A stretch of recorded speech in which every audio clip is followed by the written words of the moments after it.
পঞ্চায়েত নির্বাচন নিয়ে তৈরি হওয়া জটিলতা কাটাতে আজ ফের মহাকরণে উচ্চ পর্যায়ের বৈঠক। মুখ্যমন্ত্রী থাকতে পারেন সেই বৈঠকে থাকবেন পঞ্চায়েত মন্ত্রী, মুখ্য সচিব, স্বরাষ্ট্র সচিব এবং পঞ্চায়েত সচিবও। এদিনের বৈঠকে কমিশনের পাঠানো চিঠির উত্তরের খসড়া তৈরি করা হবে বলে খবর। তবে মুখ্যমন্ত্রী সবুজ সংকেত দিলে তবেই তা চূড়ান্ত করে পাঠানো হবে কমিশনকে। সূত্রের খবর, রফা সূত্রের খোঁজে ৩ দফায় ভোট করা যায় কিনা তা নিয়েও আলোচনা হতে পারে এই বৈঠকে। যদিও পঞ্চায়েত দপ্তর সূত্রের খবর, এখনও নিজের অবস্থানে অনড় রাজ্য সরকার।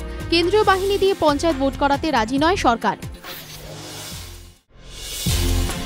বধূ নির্যাতনের অভিযোগে গ্রেপ্তার ওড়িশার প্রাক্তন মন্ত্রী। হাওড়া থেকে গ্রেপ্তার রঘুনাথ মোহান্তি ও তাঁর স্ত্রী প্রীতিলতা মোহান্তি। আজ ভোরে হাওড়ার পোরশোড রোড থেকে গ্রেপ্তার করা হয় তাঁদের বিরুদ্ধে বধূ নির্যাতনের অভিযোগ এনেছেন তাঁদেরই পুত্রবধূ। গত 14 মার্চ বালেশ্বর থানায় এই অভিযোগ দায়ের করা হয়। রঘুনাথ মোহান্তি, তাঁর স্ত্রী ও পুত্রের নামে এই অভিযোগ দায়ের করা হয়। তারপর থেকেই পলাতক ছিলেন রঘুনাথ ও তাঁর স্ত্রী। শেষ পর্যন্ত ফোনে আড়ি পেতে তাঁদের হদিশ পায় ওড়িশা সিআইডি। এরপর হাওড়া পুলিশের সাহায্য নিয়ে গ্রেপ্তার করা হয় তাঁদের। ওড়িশায় ফিরিয়ে নিয়ে যাওয়া হয়েছে তাঁদের। আজ বালেশ্বর আদালতে তোলা হবে ওই দুজনকে।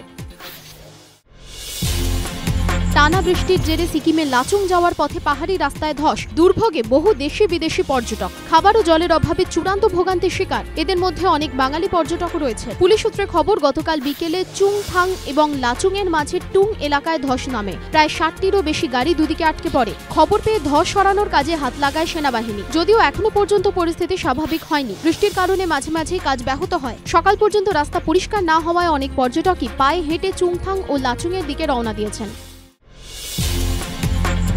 মোদী নেতৃত্বে শিলমোহর দলের বিজেপির সংসদীয় বোর্ডে কি মোদী?